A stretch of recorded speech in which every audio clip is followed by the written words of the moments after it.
गुरुर्ब्रह्मा गुरुर्विष्णु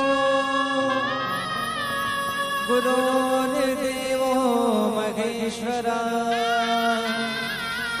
गुरुर्साक्षात् परब्रह्मा तस्मै श्री गुरुवे नमः।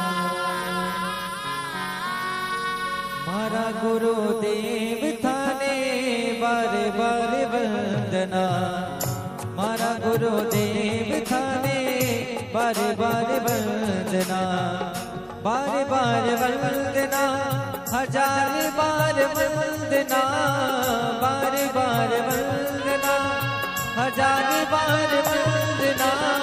मारा गुरुदेव थाने बारे बारे वंदना, मारा गुरुदेव थाने बारे बारे वंदना।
भक्तों के आंगन गुरुजी आप पधारे, भक्तों रे आंगन गुरुजी आप पधारे।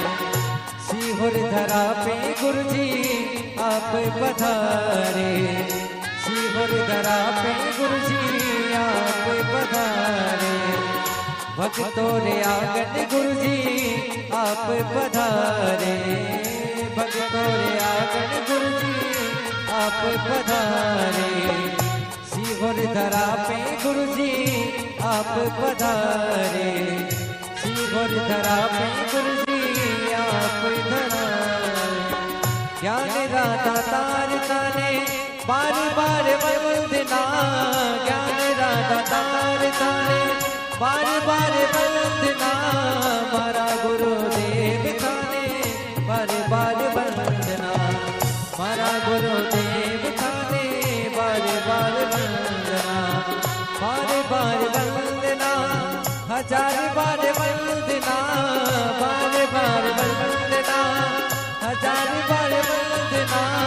मारा गुरुदेव थाने बारे बार वंदना, मारा गुरुदेव थाने बारे बार वंदना।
की जय। जय जय श्री राधे। सभी भक्तों को हर हर महादेव सदा जैसे कृष्णा श्री शिवाय नमस्तोभ्यम। पूज्य गुरुदेव का आगमन हो चुका है। गुरुदेव व्यासपीठ पर मंचासीन हो चुके हैं। आप सबकी तरफ से व्यासपीठ को नमन करते हुए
शिवाय।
गोरा नमः शिवाय।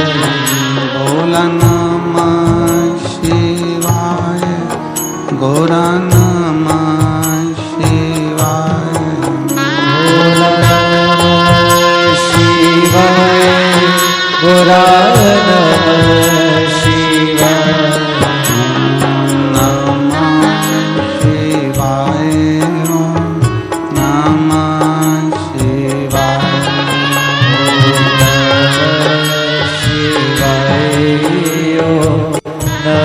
नमः शिवाय। ओम नमः शिवाय, नमः शिवाय, ओम नमः शिवाय, नमः शिवाय,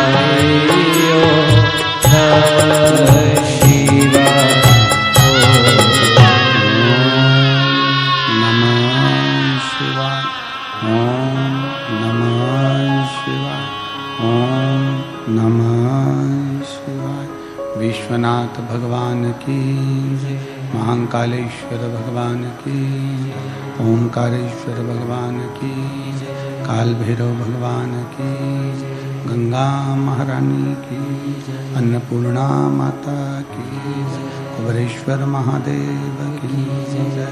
हर हर महादेव, हर हर महादेव, हर हर महादेव हर। काशी विश्वनाथ, ओगरदानी, त्रिकालदर्शी, कैलाशी, अविनाशी भगवान शिव, जिनकी पुनीत पावन पवित्र ये पुण्यमय आनंदमय धरा काशी की पवित्र भूमि माँ गंगा जी की गोद में पवित्र पावन शिव महापुराण की कथा श्रवण करने का सौभाग्य आप और हमको प्राप्त हुआ है। सतुआ बाबा जी की ये पवित्र गौशाला पावन प्रांगण, जहां आप शिव कृपा, महाराज जी मैं कहना चाहूंगा, व्यासपीठ पे शिव महापुराण में शिवरात्रि छठे दिन की कथा में हम लोग मनाते हैं और ऐसा कई सालों से होता आया है। पर आज ये शिवरात्रि वास्तव में मुख्य हो गई, जिससे मेरे गोरखनाथ जी की कृपा से आप गोरखनाथ के रूप में यहाँ पधारे हैं। और माँ गंगा का तट, विश्वनाथ बाबा की पवित्र धरा, काल भैरव जी की पवित्र भूमि और मेरे गुरु गोरखनाथ जी के साक्षीकरण के रूप में आपका आगमन संपूर्ण भारत देश में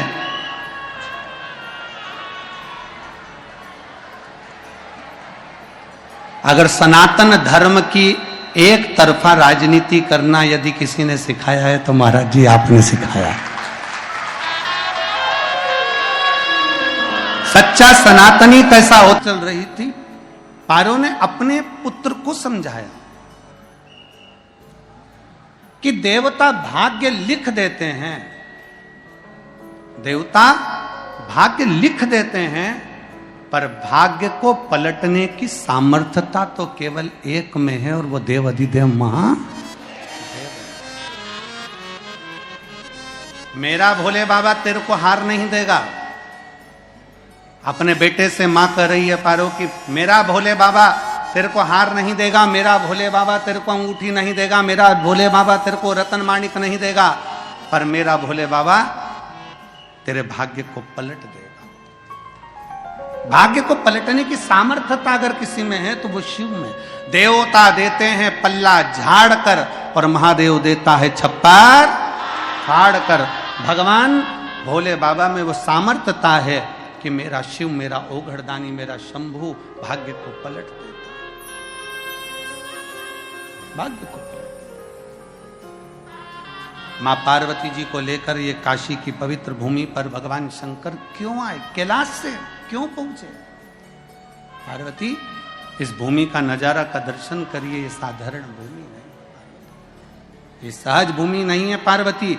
इसके केवल एक दर्शन मात्र जीव के सारे पापों को क्षीण कर देता है। अभी आपको वर्णन करा कि मात्र शंकर भगवान का शिवलिंग का दर्शन करने पर 10 अश्वमेध यज्ञ का फल प्राप्त हो जाता है। और एक बार विश्वनाथ जी की पवित्र धरा पर, बाबा विश्वनाथ की भूमि पर मात्र आ जाने पर 10,000 अश्वमेध यज्ञ का फल प्राप्त हो जाता है।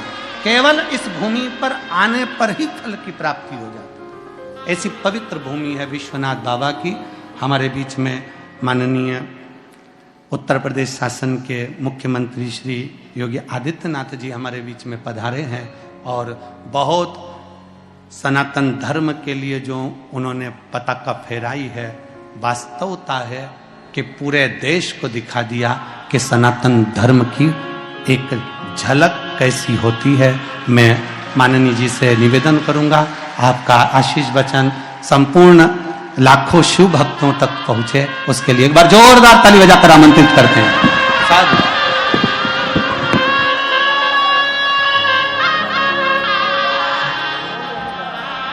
हर हर महादेव।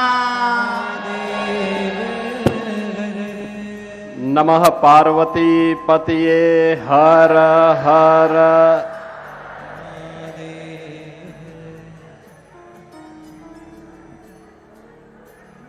पवित्र व्यासपीठ पर विराजमान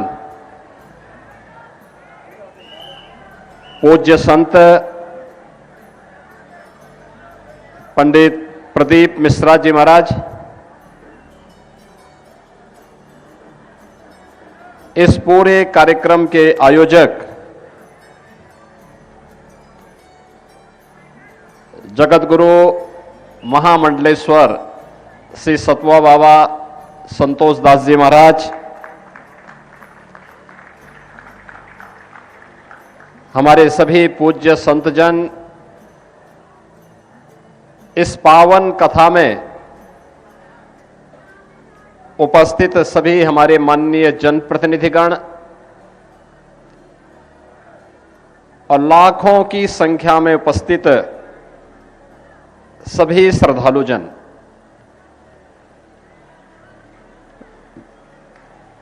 बाबा विश्वनाथ के इस पावन धरा पर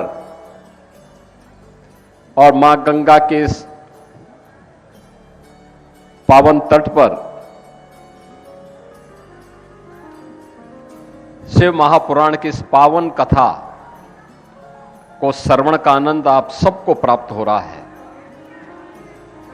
मैं सबसे पहले कथा व्यास पूज्य संत पंडित प्रदीप मिश्रा जी का आप सभी काशी वासियों की ओर से, प्रदेश वासियों की ओर से और श्रद्धालु जनों की ओर से हृदय से स्वागत करता हूं, उनका अभिनंदन करता हूं।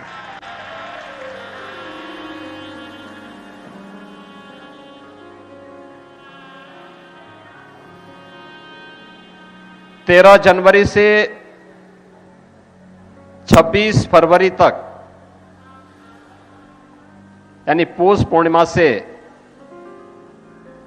महाशिवरात्रि तक प्रयागराज की पावन धरती पर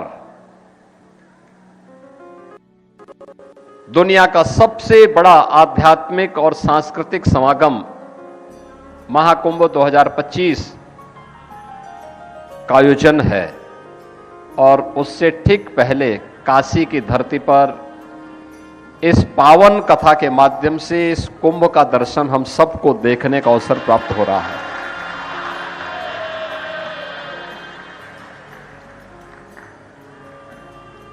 जिस अनुशासन के साथ और जिस श्रद्धा भाव के साथ आप सभी इस पावन कथा का श्रवण कर रहे हैं, तो मैं आप सबका भी सबसे पहले हृदय से अभिनंदन करता हूं।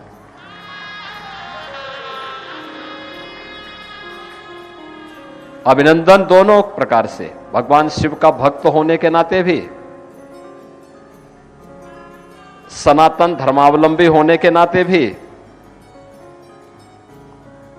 और उत्तर प्रदेश का दायित्व भी मेरे पास है। तो उत्तर प्रदेश में पावन कथा का आयोजन हो रहा है, तो इस दृश्य भी मैं अभिभूत हूं, इस सब दृश्य देख करके। मुझे पहले से पता था, मुझे याद है गत माह पंडित प्रदीप मिश्र जी की एक कथा हापुड़ में होने वाली थी, तो अचानक वहां के प्रशासन ने कथा के आयोजन को निरस्त कर दिया। मुझे शाम को जानकारी मिली, मैंने कहा भी ये कथा के आयोजन को क्यों निरस्त किया गया? कहा साहब भीड़ ज्यादा हो सकती है। मैंने कहा उनकी कथा की तो चर्चा ही इस बात के लिए होती है कि वहां हजार में नहीं लाखों में गिनती होती है, लाखों में। लेकिन वे सभी श्रद्धालु होते हैं, भक्त होते हैं, परम भक्त होते हैं। और परम भक्त की सबसे बड़ी पहचान क्या है? वह अनुशासित होता है। जिसका आत्मानुशासन है उसका भौतिक द्रव्यों पर भी अनुशासन होता है, और वे सभी अनुशासित होते हैं। अभी कथा को अनुमति दिया जाए और भव्यता के साथ उस आयोजन को आगे बढ़ाने के लिए कार्यक्रम को आगे बढ़ाया जाए। और मुझे बहुत अच्छा लगा, जो भी वहां पे गया अभिभूत था। फर्रुखाबाद में कार्यक्रम हुआ, वहां पर भी यही दृश्य था। दृष्टि सबकी अपनी अपनी होती है। यह दृश्य हमारे लिए सनातन धर्म का एक लघु रूप है, लघु भारत का रूप है, और यह हमारी सामाजिक समता का भी प्रतीक है। कौन कहता है कि हम आपस में बंटे हैं? कहां जातिवाद है? कहां संप्रदाय का वाद है? कहां उपासना विधि का विवाद है? हम तो सब एक होकर के इस पावन कथा के माध्यम से अपने राष्ट्र धर्म के निर्वाह के लिए अपने आप को समर्पित करने के एक धर्म योद्धा के रूप में अपने आप को समर्पित कर रहे हैं। और ये कथा उसका एक उदाहरण हम सबके सामने प्रस्तुत कर रहा है। जब मैं कथा के इस विहंगम दृश्य को देख रहा हूं, एकदम सामने बाबा विश्वनाथ का धाम है, मां गंगा का सानिध्य है। कितना सतवा बाबा ने ऐसा स्थल चयन किया कि एक साथ बाबा के भी दर्शन हो और मां गंगा के और मां अन्नपूर्णा के भी दर्शन हो, बाबा भैरवनाथ जी के भी दर्शन हो जाए। यानी यहां से एक साथ, यानी कथा भक्त ही नहीं सुन रहे हैं, साक्षात देवादिदेव महादेव भगवान विश्वनाथ भी सुन रहे हैं।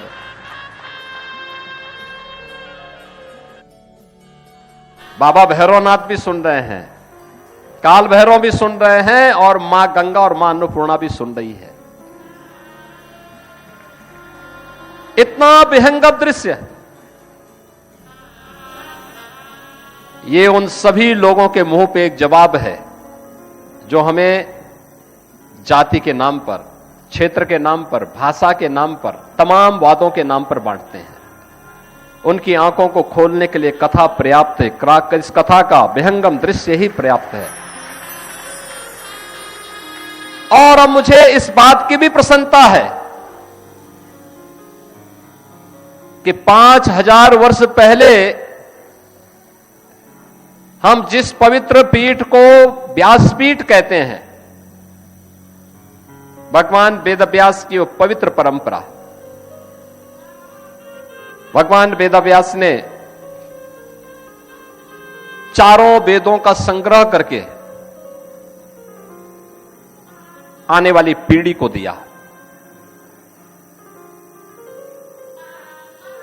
गुरु शिष्य की परंपरा वेदों के संरक्षण के लिए कैसे बननी है, भगवान वेदव्यास ने परंपरा दी। महाभारत जैसा 1,00,000 श्लोकों का महाप्रबंधन काव्य, उस पूरी टीम का नेतृत्व दिया। श्रीमद् भागवत महापुराण जैसा ज्ञान, भक्ति और वैराग्य का एक अद्भुत त्रिवेणी का महापुराण, मुक्ति का यानी जीवन की सफलता का रहस्य जिसमें छुपा हुआ हो, वह जिस भगवान वेदव्यास ने दिया हो।